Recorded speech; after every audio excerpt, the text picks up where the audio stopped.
प्रभु अति पवित्र महानाम को विशेष धन्यवाद दिए कारण आउ थे परमेश्वर से सुमधुर जीवंत वाक्य नहीं आपण मान निकट में पहुँचापी प्रभु मत आउ गोटे अपूर्व समय देले पुणी जिते लोक मैंने परमेश्वर वाक्य को शुणुंट यूट्यूब माध्यम जिते लोक मैंने परमेश्वर निकटवर्ती होती से समस्त को प्रभु यीशु नाम अंतर शुभेच्छा मु जनाए प्रभु महानाम को विशेष धन्यवाद दिए। आसतु आम परमेश्वर वाक्य अल्प समय ध्यान करने पूर्व पदे प्रार्थना करवा। स्वर्गस्थ पिता तुम पवित्र महानाम को मुझे धन्यवाद दूसरी आपा अपूर्व समय मान को देउछ जेपरी आम तुम निकट को आहूत आपणार हृदय सहित आसबू तुम प्रेमर गभीरता को बुझू से अनुग्रह मान को देउथिबारु धन्यवाद दूछु। तुम कार्य साधक जीवंत शक्तियुक्त वाक्य को आम को आउ थे शुणा ध्यान करने आलोचना करने अपूर्व समय देल धन्यवाद दूची। पवित्र आत्मा तुम्हें वक्ताट ए समय आम को कथा कह तुम पाद तले आपना को समर्पण करुछु। तुमर गौरव पाए प्रभु आम प्रत्येक को तैयारी कर जीशु नाम मांगु पिता आमेन। प्रिय मोर बापा मा भाई भूणी माने परमेश्वर लोक माने वर्तमान ए दुर्दिन आम बंचीछु परमेश्वर महादया अनुग्रह आम प्रति थिबारु आम विनष्ट होना प्रभु को कृतज्ञ सहित आमानकर ओष्टादर फल प्रशंसा धन्यवाद फल उत्सर्ग करने दरकार। प्रभु आम ठारू चाहती से प्रकार हृदय आसतु आम अपना अपना शरीर आत्मा प्राण सब परमेश्वर से पवित्र पाद तले समर्पण करदे आउ प्रभु को निजर करू तुम्हें सबू किछि मोर बोली कह। परमेश्वर वाक्य आज आम आलोचना करने जीवा जे मरण जीवन जीवार अधीन अटे यह परमेश्वर वाक्य कहे तार अर्थ परमेश्वर आमानकर मुखरे गोटे शक्ति प्रदान करियछन्ति ए जीवारे गोटे शक्ति प्रदान करियछन्ति। तेणु जड़े व्यक्ति से जिते बड़े तार मुख को खोले जीवन एक तो बाहर नाही तो मरण भी निर्गत हुए। आसतु परमेश्वर वाक्यर शीर्षक होची मरण जीवन जीवार अधीन अटे। ईश्वर वाक्य हितोपदेश 18-21 पदर लेखा अछि मरण और जीवन जीवार अधीन जो माने ताकू भलो जानती से माने ताहार फल भोगिबे। प्रभु वाक्य लेखा जाए मरण आउ जीवन जीवार अधीन। ज्ञानी सोलोमन से कथा लेखि अछंती से भलरे जानिले जे जने मनुष्यर मुख जेतेबेले फिटे प्रकाशित हुए तांग मुखरु वाक्य जीवन अच्छे मरण भी अच्छी। तेणु आमर मुख को बहुत जाग्रतर सहित आमे व्यवहार करबा दरकार कारण ए मुखरे जने लोक जीवन दे पारे आपना ऊपर को आशीर्वाद आनी पारे आपना ऊपर को से मृत्यु भी आनी पारे अभिशाप भी आनी पारे। तेणु मुख को बहुत ज्ञान सहित सतर्कर सहित व्यवहार करबा कथा। तेणु प्रभु वाक्य लेखा जाए एदिन गीत संहिता दाऊद कहले हे प्रभु हे सदा प्रभु मो मुख आगरे प्रहरी नियुक्त कर मो अष्टाधर कबाट रक्षा कर। एति बड़ ज्ञानी परमेश्वर का दास भाववादी राजा से बहुत ज्ञान सहित तांकर राज्य तार मुख को खोलिबा दरकार होता है। आउ से बेले बेले बोधे भूल हो जाउथिला तांकर बेले बेले से सतर्क पाई अति जत्नवान होउथिले। तेणु परमेश्वर का वाक्य आमान को कहे से लेखंती हे सदाप्रभु मो मुख आगरे प्रहरी नियुक्त कर मो अष्टादर कबाट रक्षा कर। प्रभु से ओष्ठादर गोटे कबाट अच्छी आम मुखर गोटे कबाट लगा आटा केते खोलिबा दरकार आउ केते बंद हेबा दरकार ताहा प्रभु मान को शिखांतु। तेबे दाऊद कहउछंती मो ओष्ठादर कबाट रक्षा कर, मो मुख आगरे प्रहरी नियुक्त कर, कारण मो मन इच्छा मोर मुख को खोलुची, मो मन इच्छा मोर मुख को व्यवहार करुची। परमेश्वर लोक हिसाब रे आमर मुख आगरे परमेश्वर नाम रहिबा दरकार, तंक स्तुति गौरव रहिबा दरकार, धन्यवादर से ओष्ठादर फल उत्सर्गित हेबा दरकार। परमेश्वर आम मुखर ताहा चाहती। तेणु प्रभु वाक्य लिखा अछि तुम मुखर कौन सी कुवाक्य निर्गत न हो। आमे आस्ते आस्ते से समस्त कथा सुनिया पाई जीवा, प्रभु वाक्य पढ़िबा। तबे लिखा जाए हे सदा प्रभु मोर मुखर कबाट को तुम रक्षा कर। केते बेले मु भूल कहि दउछि, केते बेले मन इच्छा मोर मुख को व्यवहार करुछि। तेणु ए मुख को परमेश्वरंकर निकट रे परमेश्वर दास दाऊद समर्पण करुछंती। आज आमे आमर मुख को व्यवहार करिवार सीखू आ प्रभु को दाऊद प्रार्थना करिवा न्याय मैं प्रार्थना करू प्रभु मोर मुख को तुमर अधीन रे रख आउ मोर मुख आगरे प्रहरी नियुक्त कर, मोर कबाट मुखर कबाट को रक्षा कर। परमेश्वर आमानकर जीवन दे गौरव पाइबा पाई चाहते। आमे पढुतलु जे मरण जीवन जीवार अधीन रे अछि। आमर मुखर कौन बाहर मोर प्रिय माने आज आम चिंता करबा दरकार ए मुख दे आम जीवन पाए में कौन आणुछु, अभिशाप आणुछु कि ना आशीर्वाद आणुछु। बाइबल कहे जे मु कहली मु जिभारे पाप न करबा पाई आपना पथ विषय सावधान हेबी। दाऊद ए कथा लिखंती गीत संहिता 39:1 लिखा जाए मु कहली मु जेपरि तुम विरुद्ध रे पाप न करिबी एथिपाई मु जिभारे पाप न करिबा पाई आपना पथ विषय सावधान हेबी। दुष्ट मो सम्मुख रे थिबा पर्यंत मु आपना मुख को लगाम रखिबी। देखंतु दाऊद कहउछंती जो पर्यंत दुष्ट मोर सम्मुख रे अछि मोर मुख को मु लगाम दे रखिबी। मन इच्छा मोर मुख को व्यवहार करिबी ना। प्रभु मान को वाक्य द्वारा कथा कहती ए जिभा दे मुझे परि पाप न करे तार तो ए जिभा आमानकर जीवन को सर्वनाश घटाई पारे। ए जिभा कलिर बीज बुणी पारे, ए जिभा अग्नि स्वरूप अग्नि लगाई दे पारे, कली सृष्टि करि दे पारे, विनाश घटी जाई पारे, भयंकर घटना भयंकर असंभाल विशेष को घटी जाई पारे जिह्वा द्वारा। तेणु ये जिह्वा को लगाम देवा दरकार। दाऊद कहउछंती जो पर्यंत दुष्ट मो सम्मुख रे अछि मोर जिह्वा को मु लगाम देकी रखिबी। आमे केमती दुष्ट मानकर सहित दुष्ट परि हमर कथा भाषा। तेणु परमेश्वरंकर वाक्य कहे तुमे चोर मान सहित मिसिले चोर परि, दुष्ट मान सहित दुष्ट परि आमर मुख को लगाम में दे न थाओ।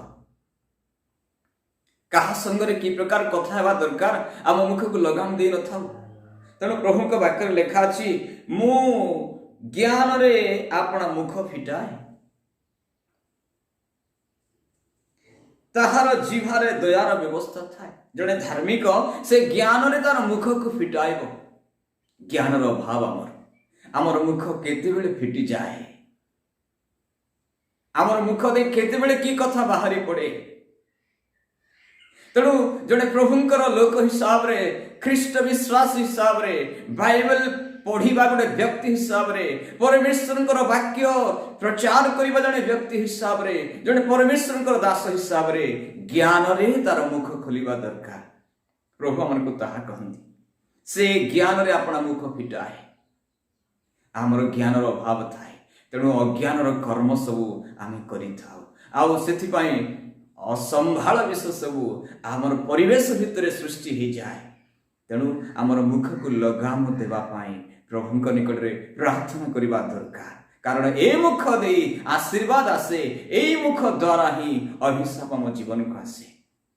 आमर पिला मान को आम केमती व्यवहार करू, आम मुख दे अभिशाप दे था। माँ भौणी माने जितेबाला पिला तांको विरक्ति करे से समय से पिला को से विभिन्न प्रकार वाक्य दे, विभिन्न प्रकार मुखरु कथा बाहर करी जहा अशोभनीय जड़े विश्वासी पक्षरे, जहा जड़े ख्रिस्टियान पक्षरे अशोभनीय से प्रकार भाषा से व्यवहार करे आपणार संतान उपरे, आपणार लोक मानक उपरे व्यवहार करे, अभिशाप कटु कथा कहे। आउ तार मुख जे एते भयंकर बुझी पारे ना, क्रोध संभाली पारे ना।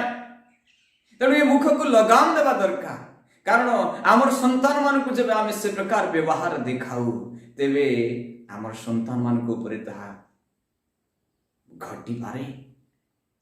कारण ये मुखरे तो जीवन अच्छी, आउ मुखरे मध्य मरण अच्छी बोली बाइबल कहे।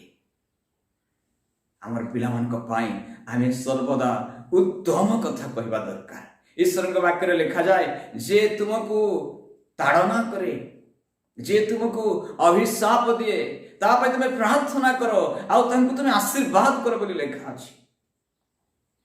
जेतबेले आम ऊपर गोटे ठीक कथा आसे ना, आमर निर्दोष विषय मध्य दोष देखेला पर जब जड़े कथा कहे आमे कौन करू मोर प्रिय माने, आमे ओलोटा आमर मुखरु जहा बाहरे आमर अंतर थिबा विषय सब बाहरी पड़े।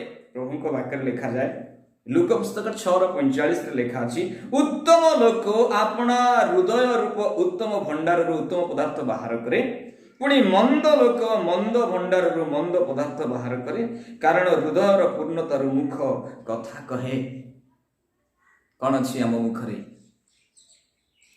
उत्तम लोक आपणार उत्तम भंडार अर्थात हृदय थिबा उत्तम जिनस गुड़ाक से बाहर करे। आमे मिक्स अवस्था अच्छु, आमर जीवन उत्तम मंद मिसिकरी थिला परी अनुभव होछि। तेणु बेले बेले आम भितर एमती कथा गुड़ाक बाहरे लोक आमको देखि आश्चर्य होती। ए जने परमेश्वर लोक, ए प्रार्थना करबा लोक, ए जने बाइबल पढ़िबा लोक, ए जने सेवक, आर मुखर ए कथा बाहरिबा उचित नथिला। आम भितरे कौन अछि प्रभु निकट स्वीकार कर दो। तेबे आम जिते आमर संतान मान को प्रकार कथा कहू, निज लोक मान को प्रकार कथा कहू, ताहा आम जीवन पाई गोटे प्रतिबंधक स्वरूप रही। जीवन ही आम मुख दे प्रकाशित होगा दरकार, आम मुख दे परमेश्वर कथा ही प्रकाशित होगा दरकार। अभिशाप मुखर निर्गत न हो। प्रभु को वाक्य लिखा जाए, तुम्हें से मानकर कंठ उन्मुक्त समाधि, रोमी पुस्तक 3:13, से माने अपना अपना जिभारे छलना करियछंती, से मान को ओष्ठ तळे काल सर्पर विष अछि, से मान को मुख अभिशाप कटुतारे पूर्ण। तो द्वारा माने प्रभु और पितांकर धन्यवाद करिथाउ, पुणी तो द्वारा ईश्वर सादृश्य सृष्ट मनुष्य को अभिशाप दे था। देखंतु रवि पुस्तक 3:14, 3:13 ये कथा लिखा जाए। जाकुब 3:9 लिखा अछि, तो द्वारा माने प्रभु और पितांकर धन्यवाद करि थाओ, पुणी तो द्वारा ईश्वर सादृश्य सृष्ट मनुष्य को अभिशाप दे था। आम मुख दे परमेश्वर को धन्यवाद दऊ, परमेश्वर गौरव करू, स्तुति वंदना करू, ईश्वर महिमा करि थाऊ। किंतु सेही मुख दे परमेश्वर सादृश्य रे सृष्ट मनुष्य को अभिशाप मध्य में दे था। बाइबल कहे, गोटे निर्झर दे मिष्ट आउ तिक्त जल बाहरी बनाए। आम मुख केमती व्यवहार करू? परमेश्वर आम को कहती आमे केमती अच्छु आम मुखर वाक्य द्वारा आमे कि अभिशप्त आमे कि जानी नाहु आमे जते आम मुख दे कहू जड़े लोक तार मुखर बाहर कथा अनुसार तार जीवन प्रति घटे असुचि से ही जाए। बाइबल कहे जे जे आउ से कहिले मार्क 7:20 लिखा जाए आउ से कहिले जहा मनुष्य ठारू बाहरे ताहा ही ताकू असुचि करे कारण 21 पदरे लिखा जाए कारण भितरु मनुष्यर हृदय कुचिंता बाहरे ए मनुष्यर मुख जते बेले प्रकाश करे असुचि कर दिए तार लाइफ को तार जीवन को तार आत्मा शरीर को असुचि कर दिए लेखा अछि कारण मनुष्यर भीतर हृदय कुचिंता बाहरे देखंतु ए कुचिंता तार लाइफ को असुचि करे वेश्यागमन चोरी नरहत्या व्यभिचार लोभ दुष्टता शठता कामुकता ईर्षा दृष्टि निंदा अहंकार मूर्खता यही समस्त मंद विषय बोले लिखा जाए। यही समस्त मंद विषय भीतर बाहरी मनुष्य को असुचि करे मुखर ए मंद कथा मंद चिंता मंद भावना ए मंद कल्पना सब बाहरिला परे से मनुष्य कौन करे असुचि करी पकाए। जदि आमर मुखरे ए सब बाहरे आमको असुचि करे जेबे आमे आम मुख दे उत्तम कथा कहू तेबे आमर जीवन को ताहा आशीर्वाद आनिबो। असुचि जेबे करिबा पई आम भितरे सब शक्ति अछि सूची करिबा पई मध्य आम भितरे प्रभु शक्ति रखी अछंती। जितेबले जड़े लोक मंद सब प्रभुंक निकटरे स्वीकार करी अनुतापर सहित छाड़ी दिए तार भितरे ये असुचि विष सब बाहरी पड़े आउ प्रभुंकर से अनुग्रह तार जीवन रे प्रवेश करे आउ से समय ताकू से सूची करे आम मुख जेते पॉजिटिव कथा कहिबा आम मुख जेते उत्तम कथा आशीर्वादर कथा कहिबा आम प्रति ताहा ही घटिबो। आमे अन्य को जेमती कहू आम प्रति ता रिवर्स आसे ता प्रति हुए ना आम प्रति भी घटे कारण आमे मुख दे घोषणा करूछु। तेणु प्रथमे पढ़िलु मरण जीवन जीवार अधीन ए जीवारे गोटे ताकत शक्ति दिया ही अछि आमे जहा कहू ता घोषणा करूछु आमर लाइफ पई घोषणा करूछु आमे अभिशाप जब अन्य को देउछु तार अर्थ ताहा तांकु बोले हम भाबुछु कि नुह कारण एठे लिखा छै से मनुष्य को असुचि करी पकाए अभिशाप और अंशी आमे भी हो जदि में जने लोक को उत्तम कथा कहू तार जीवन रो कथा कहू तेबे ताहा आबो जीवन पई मते आशीर्वाद युक्त अटे। तेणु प्रभु मानक कथा कहउछंती सेही लोक मानकर मुख केमती हेची ना से मानकर हृदय एते असुचितारे परिपूर्ण जे एटा लिखा जाए से मानकर कंठ उन्मुक्त समाधि से माने आपना अपना जीवारे छलना करि अछंती केमती आमे आज विचार करबा दरकार। आमे जेबे उपासना को जीवा जने व्यक्ति प्रार्थना करबा जने जदि आमे जने व्यक्ति जदि आमे परमेश्वरंकर सेवा करबा लोक जदि आमे मंडल रे कोनोसी कर्मकर्ता हेचु मा माने कर्मकर्त्री हेछंती तेबे आज चिंता करबा दरकार जे आमर अंतर रु कोन बाहरुची आवश्यक स्थले कोन बाहरुची जदि हमको केही क्रोधरे कथा कुहे आमर रिप्लाई कोन थाउची जीवनर कथा ना कटु कथा। ईश्वर वाक्य लिखा अछि सेमानकर कंठ उन्मुक्त समाधि से माने आपना अपना जीवारे छलना करि अछंती सेमानकर ओष्ठ थळे काळ सर्पर विष थाए सेमानकर मुख अभिशाप और कटुतारे पूर्ण। आमर मुख कोठी पूर्ण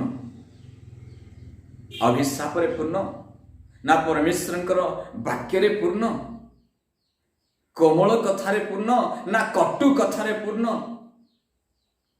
आपण माने भले जानि छंती हितोपदेश 15:1 लिखा जाए कोमल उत्तर क्रोध को दमन करे बोली लिखा अछि। आमे क्रोध आम प्रति करबा लोक प्रति तो क्रोध ही करिथा, कारण आमे कहि दउ आमे रक्त मांस रे थिबा व्यक्ति। जीसु रक्त मांस रे नथिले कि? स्तिफान रक्त मांस रे नथिले कि? शरीर रे वास करूछु आमे, से माने भी शरीर रे वास करथिले, किंतु गोटे डिफरेंस रहे ना आमे आउ जीसुक सहित आमर से प्रकार क्लोज कंटाक्ट नाही, मिसिकी आमे रहिबाटा आम भितरे देखा जाऊ नाही। प्रभु को वाक्य लिखा अछि जे मु द्राक्षालता मोर पिता कृषक आ तुम्हें माने मोर शाखा अट।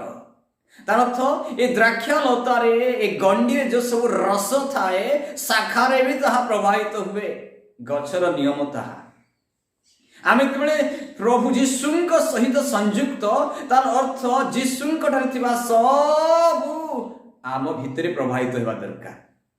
प्रभु मान को आशीर्वाद करंतु, कथा कहंतु ए वाक्य द्वारा आज मन को विवेचना करिया पाई दियंतु आमर मुख रे कौन परिपूर्ण अभिशाप कटुता ना परमेश्वर वाक्य। आम दे प्रभु गौरव पाइबा पाई चाहुछंती, आमे जेमती चाहिबा आमर जीवन को सेमती गढ़ी परिबा। आम हाथ रे दिया जायछि, आमर मुख रे दिया जायछि, शक्ति दिया जायछि।